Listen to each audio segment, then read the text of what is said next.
I'm going to be honest with you. If you skip this video, you're literally leaving money on the table, because October is hands down the smartest time to buy perennials, and most gardeners completely miss this golden window every single year. Hey there, garden friends. Welcome back to the channel where we prove that stunning gardens don't require stunning budgets. And if you're new here, oh my goodness, you picked the perfect video to start with, because we're about to save you some serious money while setting up your garden for the most incredible spring you've ever seen.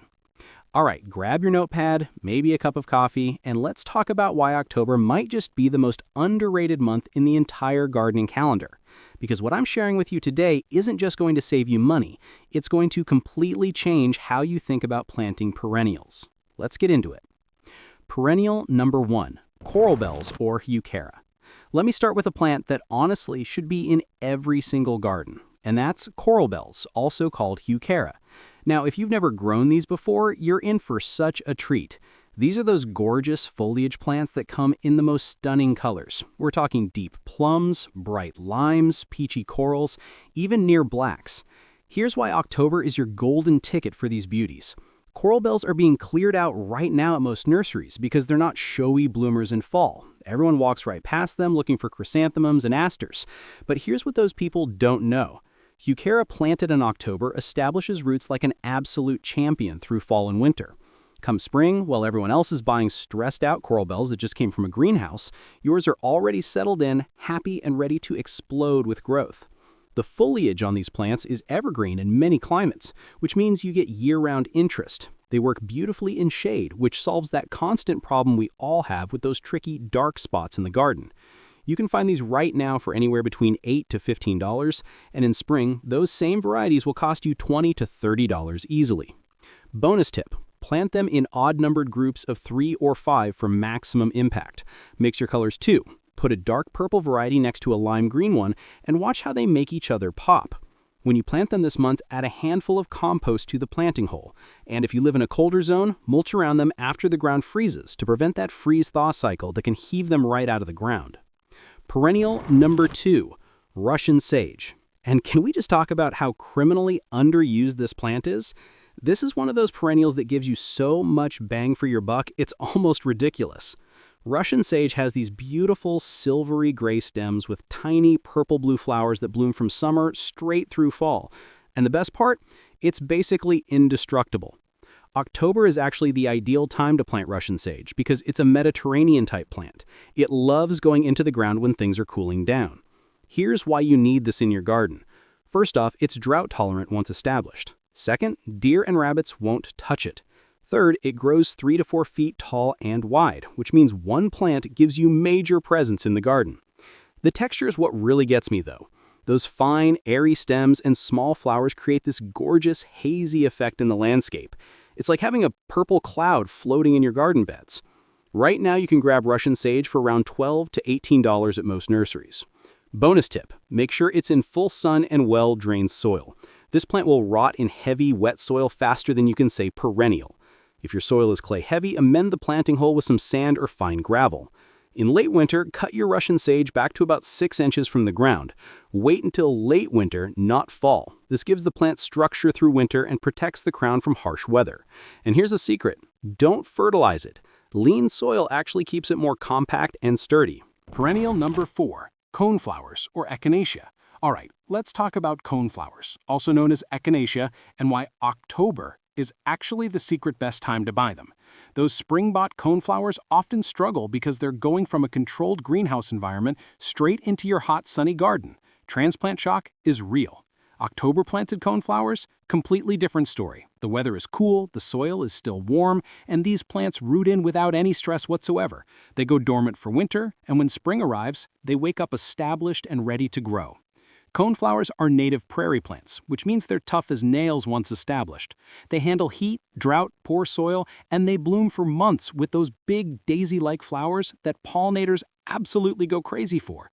And the color range now? It's not just the classic purple anymore. You've got whites, oranges, yellows, hot pinks, and even some gorgeous two-tone varieties. October is when nurseries are clearing out their inventory, so you might find some of the fancier varieties marked down significantly. Bonus tip, when you're shopping for coneflowers this month, look for plants that are a little rough around the edges. Those clearance rack coneflowers that look tired? Perfect. You're going to cut them back anyway. What you want to check is the crown of the plant, where the stems meet the roots. Make sure it's firm and healthy, not mushy.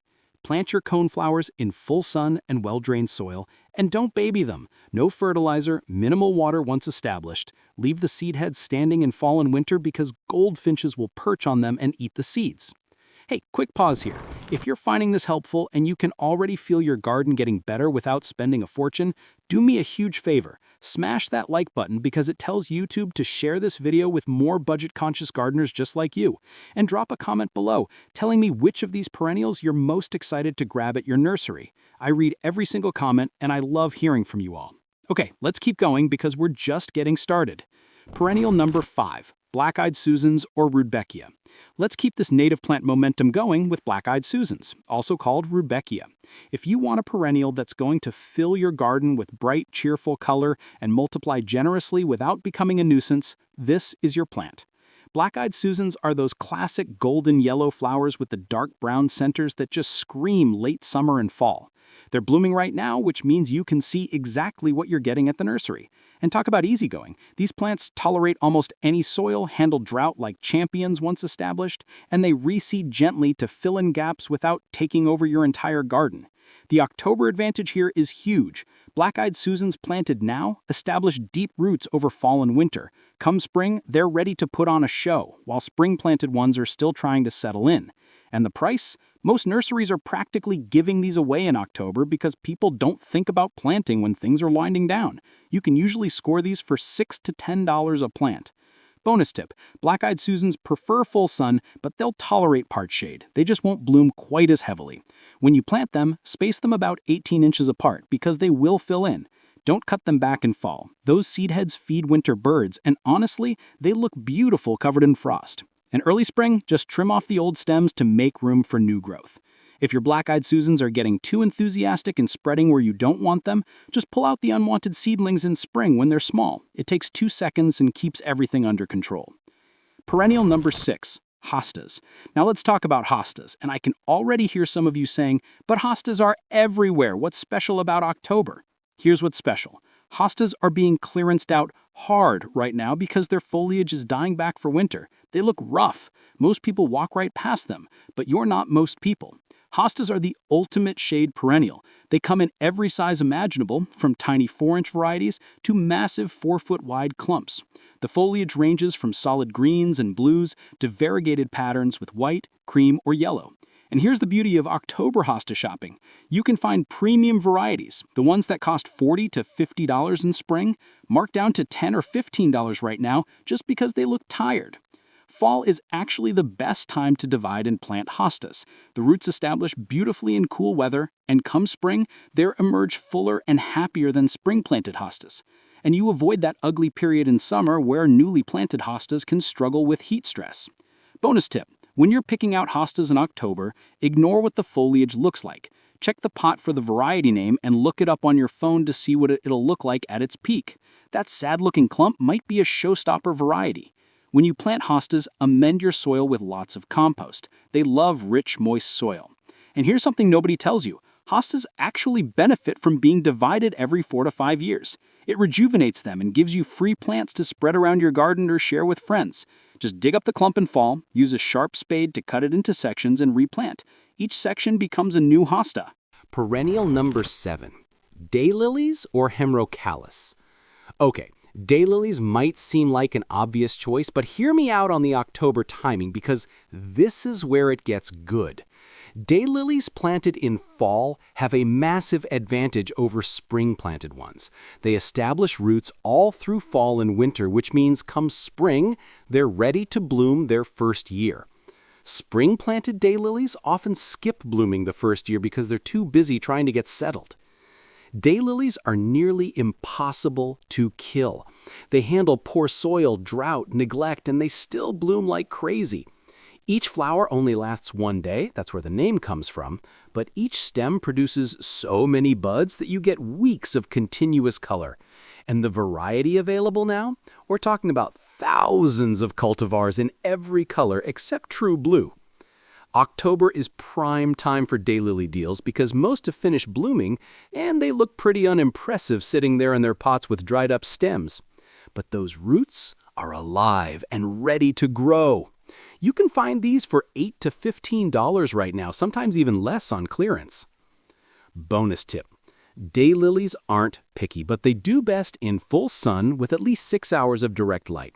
They'll grow in part shade, but won't bloom as heavily. When you plant them, make sure the crown sits just at soil level, not buried deep. Buried crowns can rot. After they finish blooming next year, snap off the spent flower stems to keep the plants looking tidy. And here's a fun fact. Daylilies are edible. The flower buds can be eaten raw in salads or cooked like green beans. Just make sure you've positively identified them as daylilies and that they haven't been sprayed with pesticides. Perennial number 8, Astilbe. Let's talk about Astilbe, and if you have shade in your garden, this plant is about to become your new best friend. Astilbe produces these gorgeous feathery plumes of flowers in shades of pink, red, white, and lavender. The foliage is ferny and beautiful even when the plant isn't blooming. And the best part? Astilbe thrives in shade where most flowering perennials struggle. October planting gives Astilbe the cool, moist conditions it craves. These plants don't love heat, so getting them in the ground now means they establish without stress.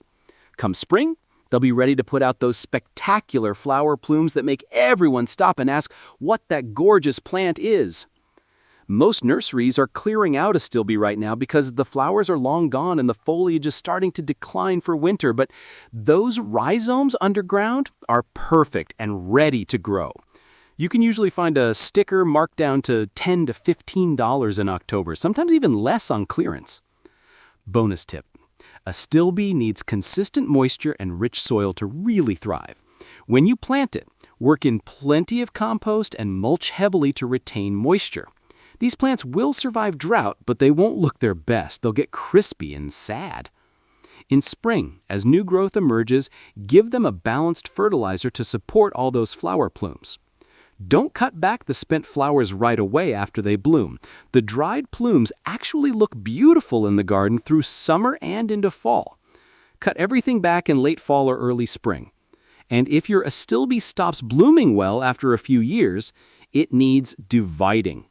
Dig it up in fall, separate the rhizomes, and replant with fresh compost. It sounds brutal, but grasses are tough and respond beautifully to this treatment.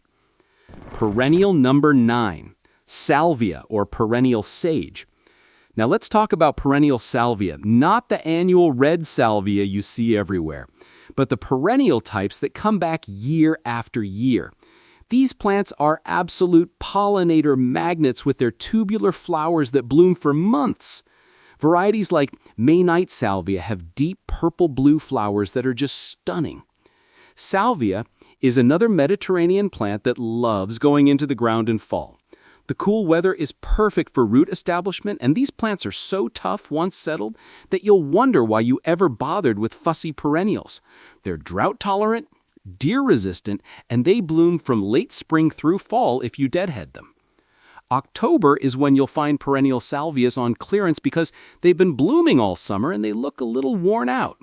But for $8 to $12, you're getting a plant that will give you years of color and attract every butterfly and hummingbird in the neighborhood. Bonus tip. Plant salvia in full sun and well-drained soil. It will not tolerate wet feet, especially in winter. If you have heavy clay soil, definitely amend with compost and maybe some sand. After the first flush of flowers fades, cut the stems back by about a third. This encourages a second and sometimes even a third round of blooms. In late fall, resist the urge to cut everything back to the ground. Leave about 6 inches of stem over winter to protect the crown. Then cut it back to fresh growth in spring. Salvia can get woody at the base after a few years. When that happens, just replace it. These plants are inexpensive enough that replacing them every 4 to 5 years is easier than trying to rejuvenate old woody stems. Perennial number 10, ornamental grasses.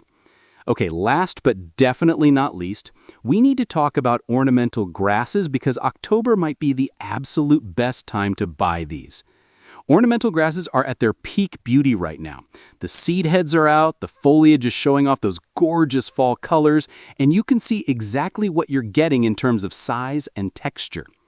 Grasses like Karl Forster featherweed grass, little blue stem, or switchgrass are workhorses in the landscape. They add movement, texture, and structure that perennials alone can't provide.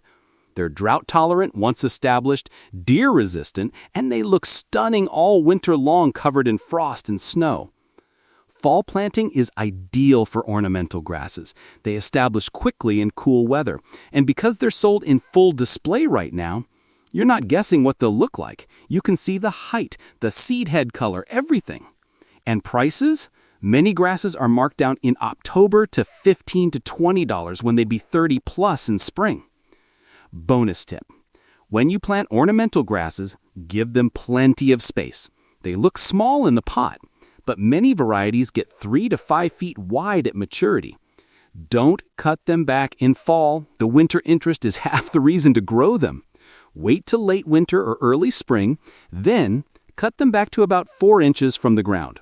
New growth will emerge fresh and green. If your grass starts to die out in the center after a few years, it needs dividing. Dig up the whole clump in spring, use a saw or sharp spade to cut it into sections and replant. It sounds brutal, but grasses are tough and respond beautifully to this treatment. All right, friends, there you have it.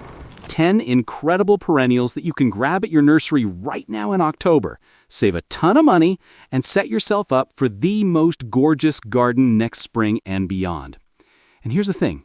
This isn't just about saving money, even though that's pretty amazing.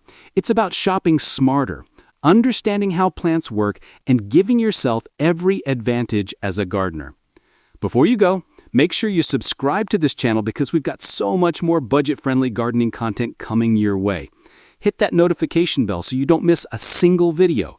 And if you found this helpful, give it a thumbs up and share it with your gardening friends because everyone deserves to know about the October perennial secret. Drop a comment below and tell me which of these perennials you're planning to grab, or if you have questions about any of them. I love chatting with you all in the comments. Thanks so much for hanging out with me today. Happy planting, and I'll see you in the next video. Now get out there and score some amazing deals.